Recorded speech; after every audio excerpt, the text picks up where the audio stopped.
আজকে আমি চুলের জন্য খুবই উপকারী একটি হেয়ার অয়েল রেসিপি শেয়ার করব।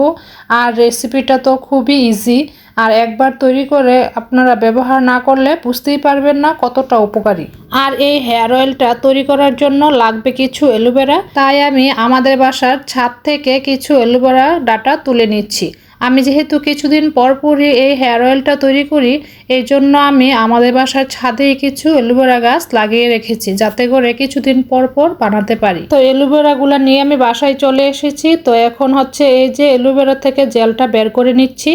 আর যেহেতু অ্যালোভেরার জেলগুলো খুবই পিচ্ছিল, এই জন্য একটু ধৈর্য সহকারে জেলগুলো বের করে নিতে হবে।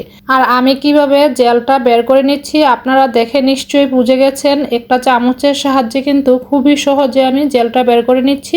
প্রথমে একটা ছুরি দিয়ে অ্যালোভেরা ডাটার দুই পাশে একটু কেটে নিয়েছি, তারপরে উপর থেকে সবুজ অংশটা আলাদা করে তারপর একটা চামচের সাহায্যে কিন্তু জেলটা খুবই সহজে বের করে নিচ্ছি।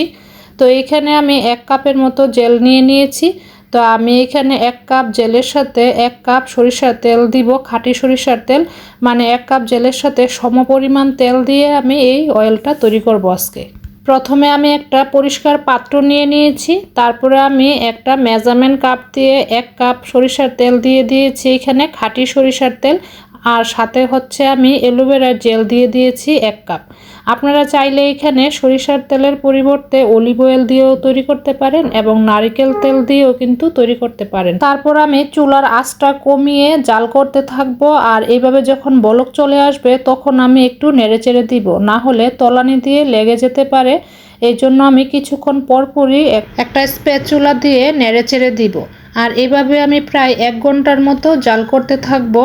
চুলার আঁচটা কিন্তু কোনোভাবে বাড়িয়ে দেওয়া যাবে না, চুলার আঁচ কমিয়েই কিন্তু এইভাবে জাল করে নিতে হবে। আর 1 ঘন্টা জাল করার পর এই যে তেল কিন্তু তৈরি হয়ে গিয়েছে।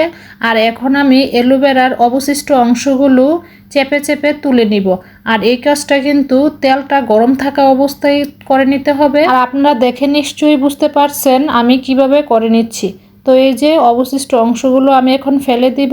আর এই তেলটাকে আমি ঠান্ডা করার জন্য প্রায় 2 ঘন্টার মতো এভাবেই রেখে দিব। তো 2 ঘন্টা পর তেলটা ঠান্ডা হয়ে গিয়েছে। তো এখন আমি একটা বোতলের মধ্যে নিয়ে নিব। তো এমন একটা ছাঁকনি নিয়ে নিয়েছি, সাথে আমি এরকম একটা কি বলে এটাকে আমি জানি না। তো এইটা দিয়ে আমি এখন বোতলের মধ্যে তেলটা নিয়ে নিব। আর সত্যি বলছি এই তেলটা এতটা উপকারী, আমি অনেক দিন যাবত আমার মেয়ের চুলে ব্যবহার করছি। তো উপকার পেয়েছি বলেই ভাবলাম যে আপনাদের সাথেও শেয়ার করি। আর এখন আমি এই ঠান্ডা তেলের সাথে কিছু কালো জিরা এবং মেথি দিয়ে দিব। তো এই যে আমি দেখেন কিভাবে আমি বোতলের মধ্যে নিয়ে নিচ্ছি, সবগুলো মেথি এবং কালো জিরা দিয়ে দিব। তারপরে আমি একটু ঝেঁকে নিব বোতলটা। তো একটু নেড়ে চেড়ে দিব এইভাবে। এই তো দেখেছেন কত সহজে আমি খুবই উপকারী একটি হেয়ার অয়েল তৈরি করে নিলাম।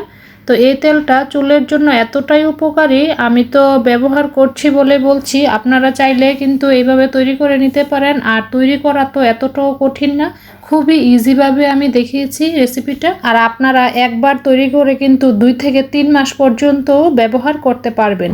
তো এই যে আমি কিন্তু বিকেলবেলায় তেলটা বানিয়েছি, আর এখন হচ্ছে রাত্রেবেলা। তো আমি আমার মেয়ের চুলে রাত্রেবেলায় দিয়ে দিই, আগামীকালকে গোসল করার পরে শ্যাম্পু করে নিবে।